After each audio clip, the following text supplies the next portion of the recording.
মানুষকে কখনো ঠকায় না।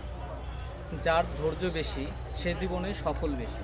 দেখেন, এই যে একটা ফুল আমি তুলে ফেললাম, এ কি আমাকে কিছু বলেছে? না। অতএব মানুষের জীবন যদি এইরকম হয় যে কটু কথা, হিংসা, পারস্পরিক কলহ যাই করুক না কেন, যদি আপনি বিপদে ধৈর্য ধারণ করতে পারেন তাহলে আপনি অবশ্যই সফল হবেন। কারণ একটাই, ধৈর্য মানুষকে ঠকায় না। এই ফুলটা যেমন নিজে কী করলো, ধৈর্য ধারণ করলো, ও কিন্তু ঠকে নাই। ঠকছে কে? আমি। ঠিক তেমনি আমরা মানুষকে ঠকিয়ে ভাবি কি যে আমি মনে হয় জিতে গেছি। আসলে না, আমি জিতি নাই, আমি প্রকৃতপক্ষে ঠকে গেছি যে সে আমাকে বিশ্বাস করেছিল। বিশ্বাসঘাতকরা এমনই হয়।